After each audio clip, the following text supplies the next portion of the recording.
All right, we've got our demo update for you. We've got just a little bit left, but you'll get the gist of what's going on. So we've got cabinets out from this location right here. We've already put our framing back so that we can put the new drywall in. We had 2 lines of electrical that were running into this pony wall right here. So we've relocated those. We've got an outlet that's going to be going in this box right here. And then we put an outlet in the pantry over here. What you're going to notice with this guy is going to be the old wood flooring that used to be all throughout the house. And then at a certain point they did a renovation, put the tile in. So we're going to be pulling this out and then a couple pieces on either side so that we can make the tile continuous all throughout. We'll start, I guess, with the ceiling. This is our old fan location. We had to open it up a little bit because we had some wiring stuff that we had to resolve, and we're still finishing that all out. But this is going to be, we cut this channel open so that we can put a 2x4 right here. And then we have a pancake box for our fan that's going to get mounted to the stud, and then we can run the wire through, and then it's going to be anchored directly to the wood, secured between the 2 trusses up top, so that as that fan's moving around, it's not going to be falling out of the ceiling. A lot of times you'll have your electrical boxes, and they'll have, if it's a remodel box, it'll have the tab on it. That's not going to be sufficient to hold a fan up there, so you need a specific fan box. There are some with brackets that you can use, but I like to go ahead and put a stud up there, essentially, since we're already going to have drywall work in this area. We've got all our cans dangling right now because we're going to take those guys out and replace them. And then in addition to that, we've got all our fancy blue tape on the ceiling. We'll see if Bobby can get that for us. So everywhere we've got a tab hanging down right now. We've got one here, here, 3, 4, and then there's one over to the right there, and then there's one over here. So this used to be the entry light. We found this up in the ceiling, so we're going to be good to take care of that. But this is our wire that used to be to the entry light. We're going to move it over there. We've got enough of a length to get it there, and then we're going to tie that can into this can, so you've got 2 in here. And then the rest of these are going to be for your kitchen.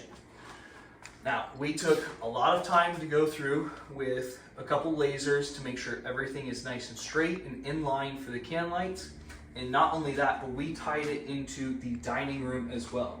So what you'll notice is I've got 2 can lights going directly this way that fall in line with this one and this one right here.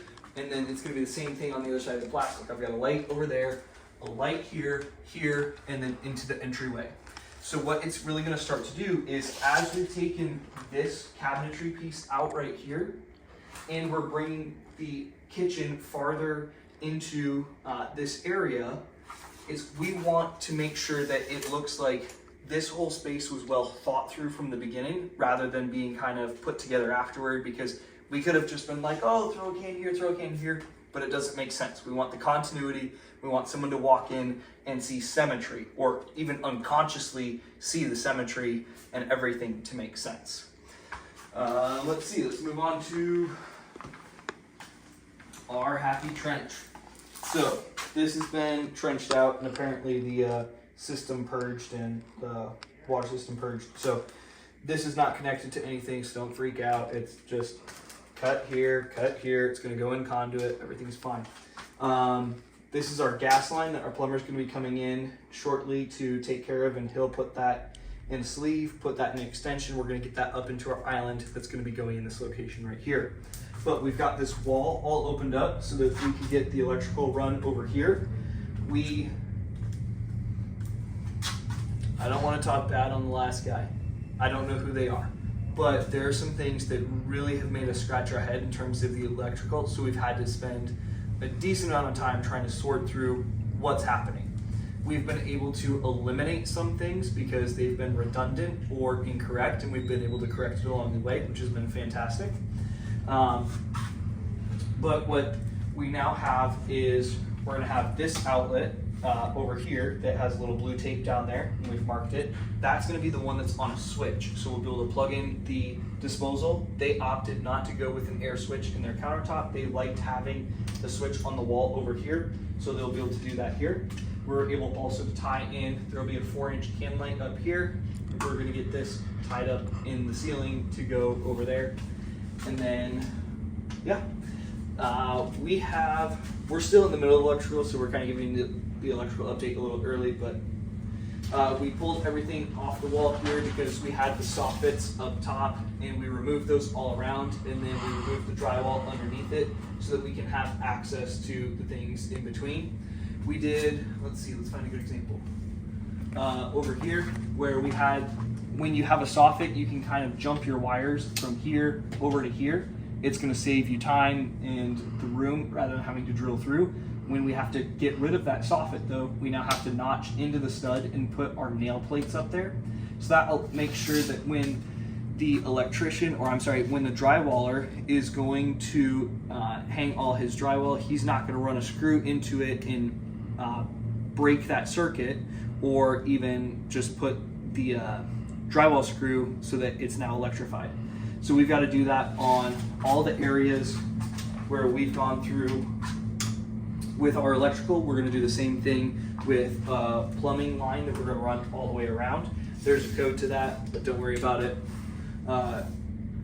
We're getting all those nail plates on. So we still have to take care of this circuit here, and then we're going to adjust this circuit over here, a couple switch things, and like we said, finish out the can lights. So for the most part, that is what's going on in terms of us opening up walls, pulling things out, and then removing the floor for demo. The one other thing that I'll mention is we have a cast iron pipe that's here in the ground, and when we were demoing, this was right under the concrete. We knew originally that there was a crack in the fitting over here. Now, a lot of houses, I want to get my dates right, I think it was typically before the 70s, were constructed with cast iron plumbing. Now the problem with cast iron is that over time it will degrade, especially with you're just putting water through metal. And then also just there's times where you can start to have fittings crack like we had over here. So we had a conversation in terms of how do we want to go about repairing this guy. What we've opted to do is we're going to cut this pipe right here, we're going to cap it, and then we're going to run a new line out the house and tie into the bullhorns, the sewer bullhorns out front of the house with new ABS. The new ABS is going to be more of like a PVC. It's going to last a little better rather than putting it through metal. So that's going to be what the plumber's doing here shortly, and then we'll have the update for you with all of that on a future video. But essentially this is where we're at in terms of, we're at the point now where stuff should be starting to go back in. I guess the one thing left is going to be that window comes out, we'll reframe it. But yeah, that's all our stuff that we've pulled out right now. We're going to get to work on putting stuff back in, and we'll go from there. See you on the next update.